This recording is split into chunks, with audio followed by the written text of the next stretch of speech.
नमस्कार प्यारे बच्चों। हम छठा पाठ है वो आज पढ़ेंगे और छठे पाठ में हम दूसरा भाग पढ़ेंगे। आज पहले भाग में हमने अगे को पढ़ा, सच्चिदानंद हीरानंद वात्स्यायन अगे, उसके बारे में पढ़ा। अब उसकी कविता जो थी वो थी नदी के द्वीप। आज हम है वो दूसरे भाग में क्या पढ़ने वाले हैं, भवानी प्रसाद मिश्र को पढ़ेंगे। और भवानी प्रसाद मिश्र की कविता है सतपुड़ा के जंगल। तो सतपुड़ा के जंगल यानी पर्यावरण, प्राकृतिक वातावरण के बारे में है वो हम पढ़ेंगे। तो ये नई कविता है, नई कविता में दूसरा है वो भवानी प्रसाद मिश्र को हम पढ़ने वाले हैं। तो देखिएगा, भवानी प्रसाद मिश्र जिनकी कविता है सतपुड़ा के घने जंगल। सतपुड़ा के घने जंगल, देखो, सतपुड़ा के घने जंगल नींद में डूबे हुए से ऊँघते अनमने जंगल। अनमने यानी उदास, तो ऊँघते अनमने जंगल, झाड़ ऊंचे और नीचे, यानी जंगल में झाड़ यानी जो पेड़ होते हैं कुछ ऊंचे होते हैं कुछ नीचे होते हैं। तो ये जो सतपुड़ा के घने जंगल हैं, बहुत घने, जिसके अंदर हवा भी अंदर प्रवेश नहीं कर पाती, इतने घने जंगल है। नींद में डूबे हुए से, नींद में डूबे हुए से मतलब बिल्कुल स्थिर से, ऊँघते अनमने जंगल, ऊँघते यानी उदास से, बिल्कुल किसी से कोई लेना देना नहीं, बिल्कुल ऊँघते से उदास से है वो ये जंगल। झाड़ ऊंचे, कुछ झाड़ है वो ऊंचे हैं तो कुछ झाड़ है वो नीचे हैं। चुप खड़े हैं, बिल्कुल चुपचाप खड़े हैं, आंख मीचे, ऐसे लग रहा है कि जैसे चुपचाप आंख मीचे है वो खड़े हैं।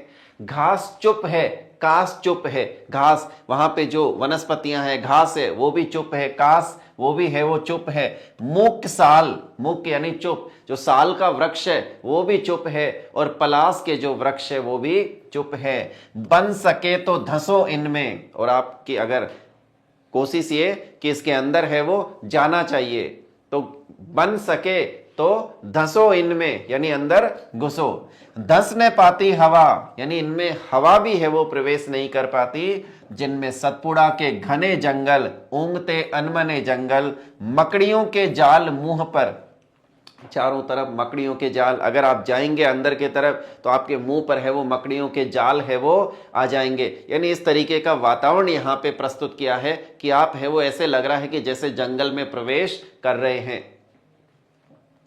और सर के बाल मुंह पर मच्छरों के दंश वाले, यानी सर के जो बाल है तो सर के बाल मुंह पर आने लगते हैं, मच्छरों के दंश वाले।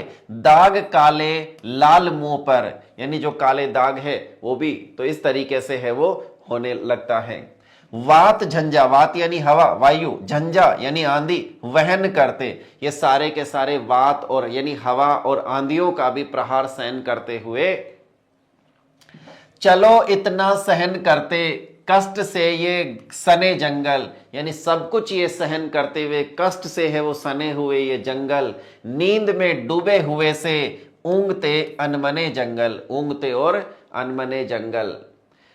तो प्रसंग में है वो कवि क्या कहना चाह रहा है, देखिएगा। कवि ने इस अंश में जंगल की विविधता और जंगल के यथार्थ का चित्रण किया है कि जो जंगल, विविधतापूर्ण जो जंगल है उसका वर्णन किया है, और इस जंगल के यथार्थ यानी वास्तविकता का चित्रण किया है। इसमें व्याख्या में देखिएगा, कवि बिना किसी भूमिका के हमें घने जंगल में प्रवेश कराते हैं। यानी बिना किसी भूमिका के जो कवि है वो हमें कहां प्रवेश करा देते हैं, उस जंगल के अंदर प्रवेश करा देते हैं।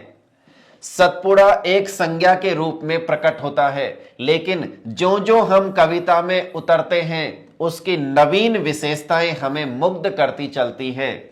वन की सघन हरियाली नींद में ऊँघती हुई लग रही है, यानी जो वन में जो सघन हरियाली है वो नींद में ऊँघती हुई सी लग रही है। यह जंगल अपनी निश्चिंता यानी बिना किसी चिंता के, तो यह जंगल अपनी निश्चिंता में डूबा हुआ है, यानी जंगल का नीरव वातावरण नींद में तल्लीन है, यानी बिल्कुल किसी भी प्रकार की वहां पे आवाज नहीं हो रही है, तो नीरव वातावरण नींद में तल्लीन है। कवि ने इन पंक्तियों में हमें यह भी संदेश दिया है कि आप इस अरण्य में बगैर किसी बाधा के प्रवेश करें, बिना किसी बाधा के, बिना किसी घबराहट के इसके अंदर प्रवेश करें। हस्तक्षेप से जंगल की नींद खुल जाएगी, हस्तक्षेप अगर करेंगे तो उससे जंगल की नींद है वो खुल जाएगी। आगे कवि सतपुड़ा के जंगल का आंखों देखा हाल बयान करते हैं। जंगली झाड़ियां कुछ छोटी है, जंगली झाड़ियां कुछ छोटी छोटी सी है, कुछ ऊंची है, यानी कुछ तो झाड़ियां छोटी है, कुछ है वो ऊंची है। जंगल और झाड़ एक ही अरण्य के दो अनिवार्य हिस्से हैं। जंगल और जो झाड़ है वो अरण्य के यानी जंगल के वन के एक जरूरी यानी दो है वो अनिवार्य हिस्से हैं। वहां घास और कास भी बहुतायत में है। इसी के बीच साल और पलास के पेड़ों का अंतहीन सिलसिला है, यानी वहां साल के वृक्ष भी है और पलास के वृक्ष भी वहां पे मौजूद है। लेकिन साल के पेड़ भी इस सतपुड़ा के जंगल में चुपचाप बिना किसी कोलाहल के खड़े हैं। उसके संग पड़ोस में पलास का जो पेड़ है वह भी मौन धारणा लिए हुए है, मौन धारण कर रखा है उसने भी। वृक्ष परंपरा में पलास एक पवित्र वैदिक पेड़ है। विविध संस्कारों में पलास के पत्ते और उसकी टहनियां काम में ली जाती है। जो भी कोई पर्व होता है, जो भी कोई ओकेजन होता है, यानी कोई भी संस्कार होता है तो उसमें ये है वो उसके पत्ते या टहनियां है वो काम में ली जाती है। किसकी? पलास के पेड़ की। इसलिए कवि की यह अभिलाषा है कि तनिक ठहर कर इसमें धसो, तनिक ठहर कर इसमें धसो, इसकी मनोरमता को आंखों में भर लो। जंगल की हवा भी इसमें सहसा नहीं प्रवेश कर पाती, यानी जो जंगल की हवा है, यानी जंगल में हवा जो है वो भी अचानक प्रवेश नहीं कर पाती, तो इसमें है वो तनिक ठहर कर है वो धीरे धीरे है वो प्रवेश करो।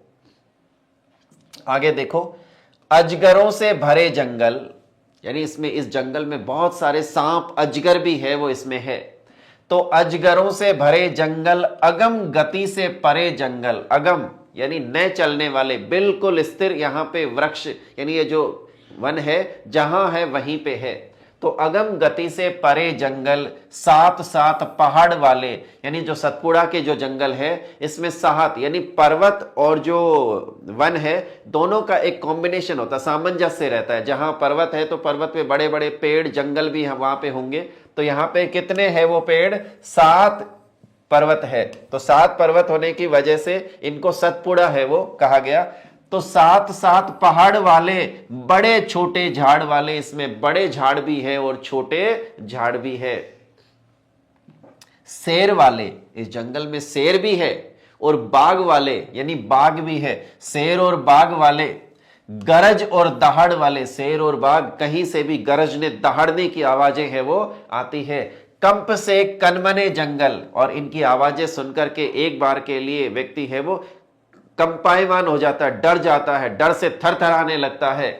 नींद में डूबे हुए से, और नींद में ये डूबे हुए से जंगल है।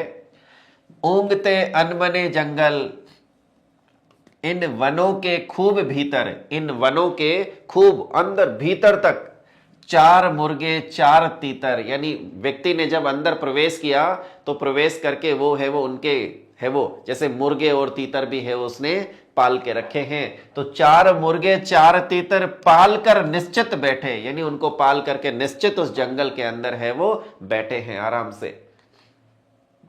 विजन यानी जनहीन एकांत, तो विजन वन के बीच बैठे, झोपड़ी पर फूस डाले, गोंड तगड़े और काले, यानी विजन वन के बीच में झोपड़ी के ऊपर फूस डाल कर झोपड़ी बना करके वहां पे जंगल में है वो मनुष्य यानी मानव है वो बैठे हैं। गोंड तकड़े और काले, जबकि होली पास आती, जबकि होली है वो, होली का त्योहार है वो पास में आ रहा है।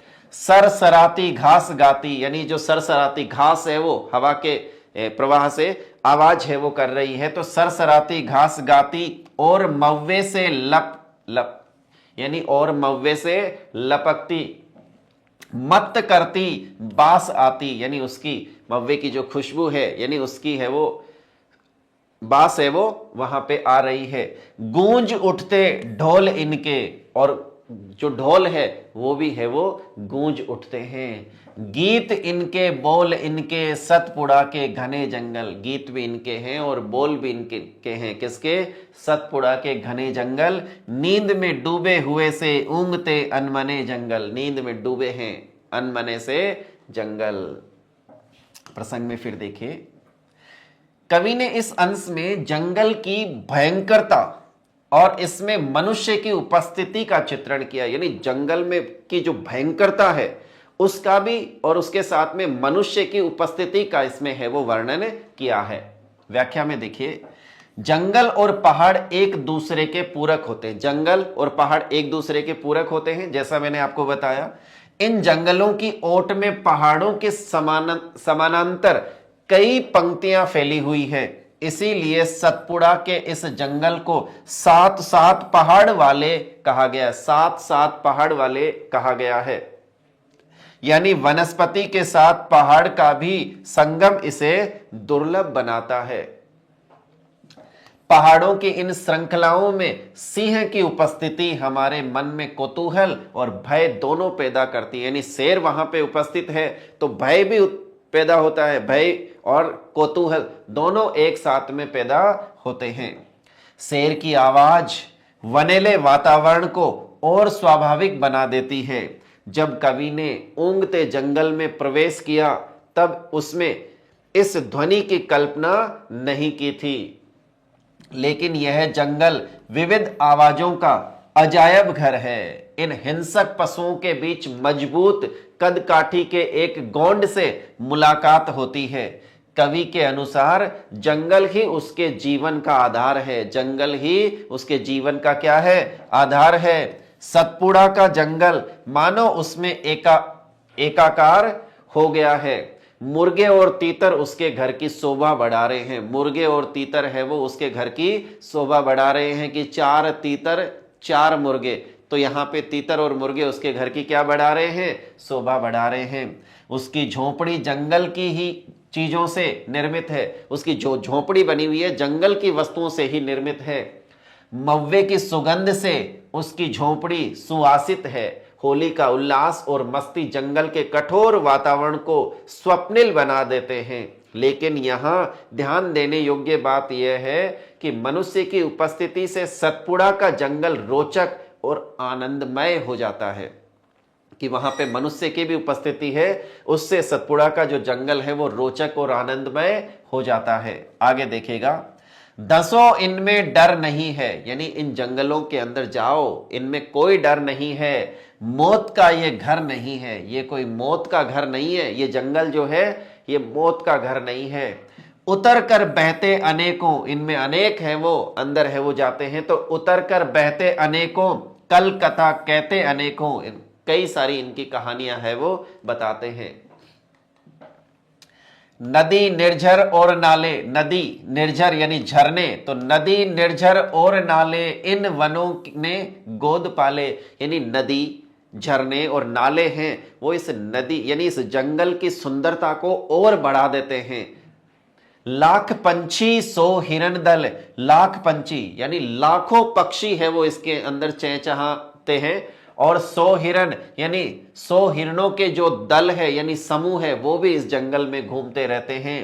चांद के कितने किरण दल, और चांद के कितने किरण दल, तो चांद की जो रोशनी है उसमें ये सारी चीजें हैं वो बहुत ही सुंदर प्रतीत होती है।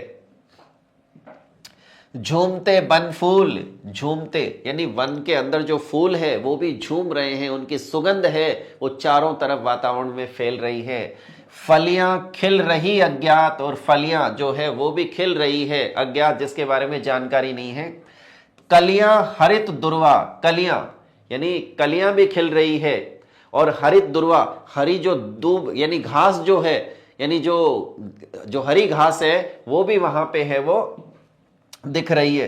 रक्त किसले यानी लाल कलर के, किसले यानी कोपले, धीरे धीरे जो कोपल होती है वो भी, पेड़ के पत्ते धीरे धीरे निकलते वैसे है वो वहां पे नजर आ रहे। तो रक्त किसले पूत पावन, यानी वहां पे उनके जो पत्ते हैं छोटे छोटे ऐसे पुत्रों के रूप में, पूत के रूप में है वो पावन, पवित्र से है वो लग रहे हैं। पूर्ण रसमय सतपुड़ा के घने जंगल, और पूर्ण रसमय है सतपुड़ा के घने जंगल, लताओं के बने जंगल। लता यानी वहां पे बेलें भी है, यानी वनस्पतियां ही वनस्पतियां, पेड़ पौधे सब, तो उसका है वो कवि बहुत ही सुंदर वर्णन है वो यहाँ पे कर रहे हैं। तो देखिए कवि इन अंशों में जंगल की उपयोगिता और मानव जीवन में इनके महत्व को उद्घाटित करते हैं कि जंगल की क्या तो उपयोगिता है और मानव जीवन में है वो क्या इस जंगल का महत्व है, इसके इस अंश में है वो बात की गई है। तो देखते हैं व्याख्या में।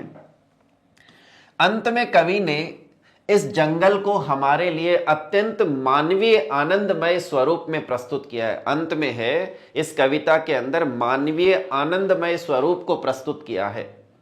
जंगल ही हमारे प्राण वायु का आधार है, जंगल ही हमारे प्राण वायु का आधार है। ये वर्षा वन हमारे जीवन के लिए, हमारे पोषण के लिए बहुत उपयोगी है। यानी ये जो जंगल है वर्षा के लिए, जल के लिए, हमारे पोषण के लिए ये जो वन है, वनस्पतियां, ये बहुत ही उपयोगी है।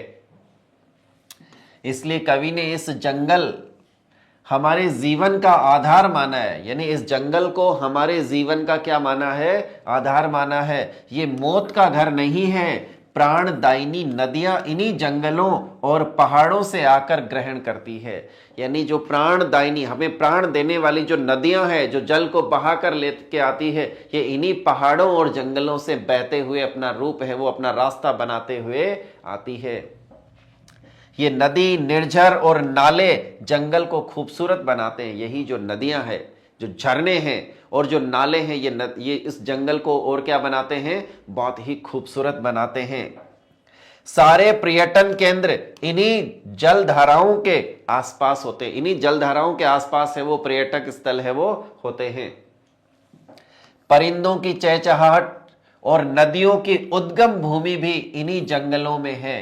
अरण्य यानी जंगल, अरण्य, अजायब घर यानी अभयारण्य, अरण्य, अभयारण्य यानी जहां पे,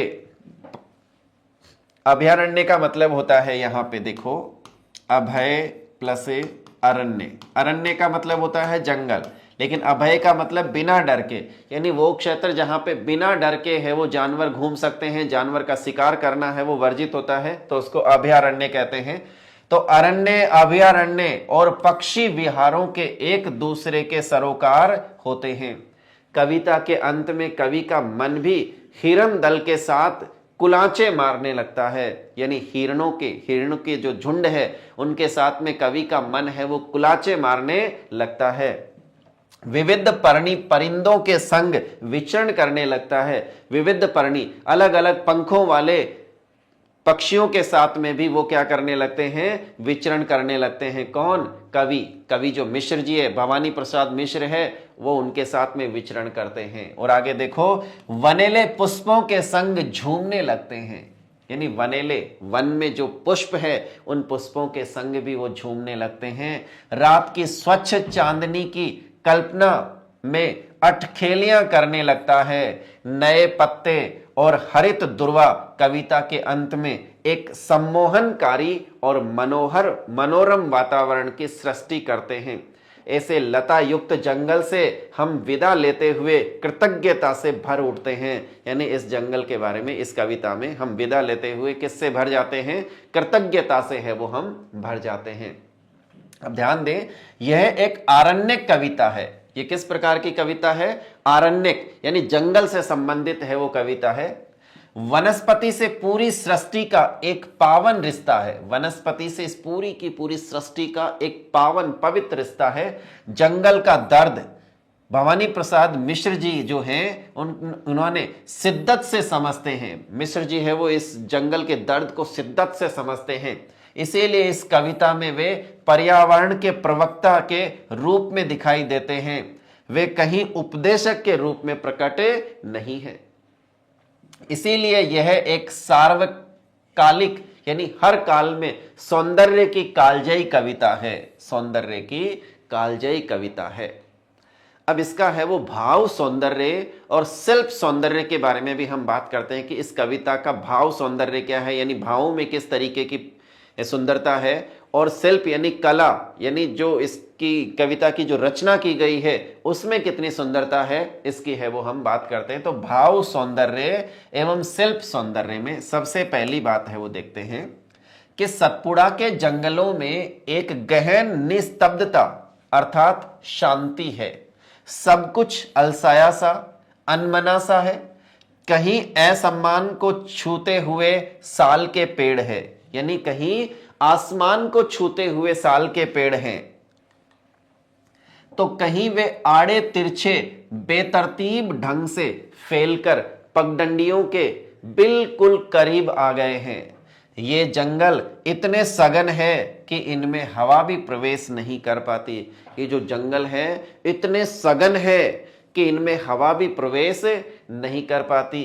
कवि इन जंगलों में धंसने के लिए कहकर निर्भयता का संदेश देता है कि निर्भय होकर के इनके अंदर धंसा जा सकता है, यानी इनमें घुस सकते हैं। दूसरे में क्या कहते हैं कि इन जंगलों में अनेक नदी, ध्यान रखिएगा, इन जंगलों के अंदर अनेक नदी, निर्झर यानी झरने और नाले बहते हैं, और पंछी, फूल, कलियां और हरी घास इनकी शोभा बढ़ाती है। जंगलों की शोभा सुषमा इसमें प्रवेश करने की आकांक्षा भी जगाती है।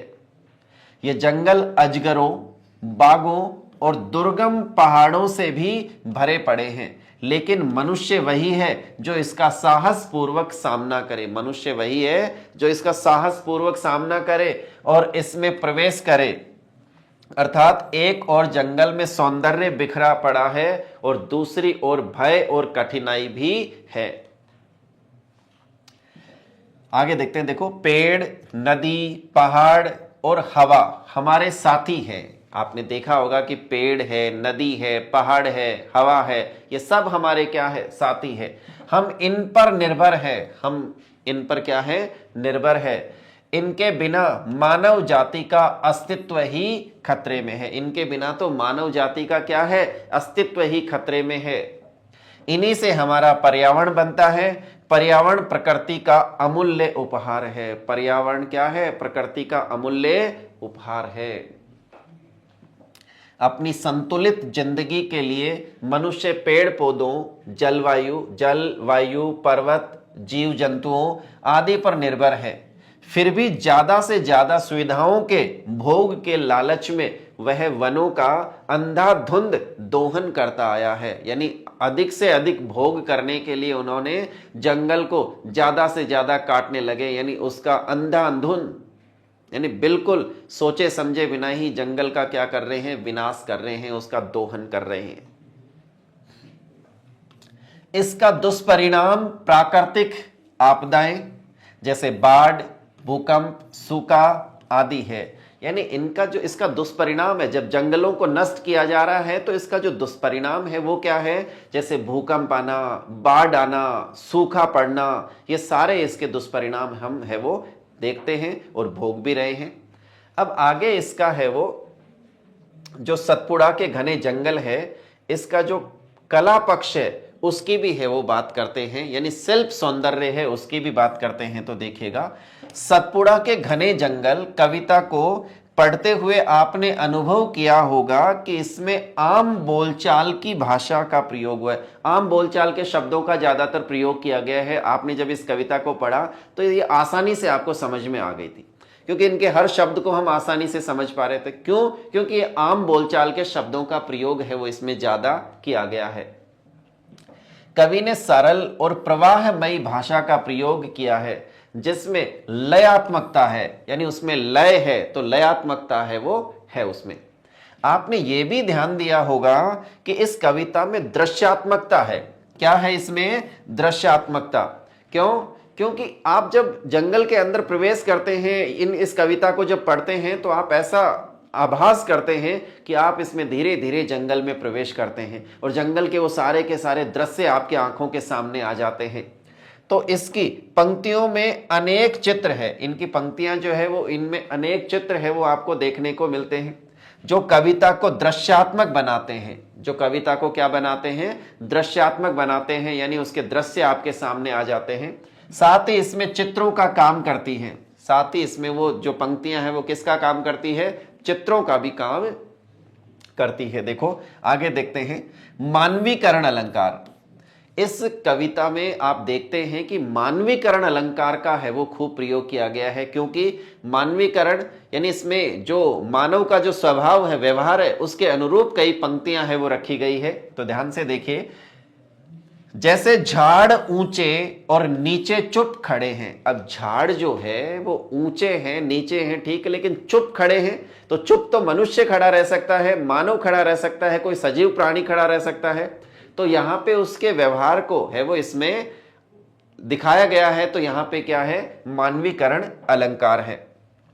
आंख मीचे, चलिए, सतपुड़ा के घने जंगल एक ऐसी कविता, सतपुड़ा के जो घने जंगल है वो एक ऐसी कविता है जिसमें पेड़, लता, हवा, पत्तों, नदी, निर्झर को मनुष्य के रूप में चित्रित किया है। किसके रूप में चित्रित किया है, मनुष्य के रूप में चित्रित किया गया है।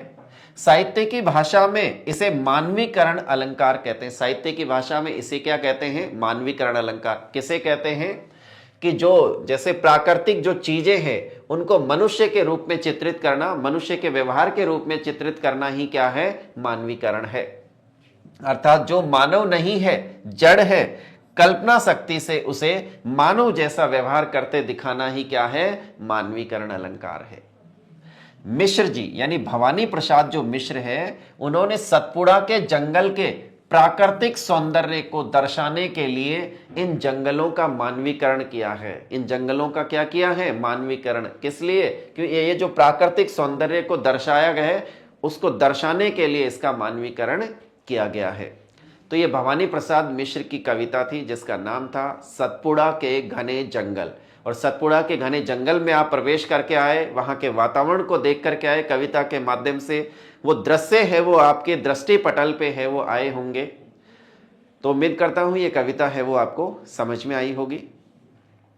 आगे की है वो कल देखेंगे।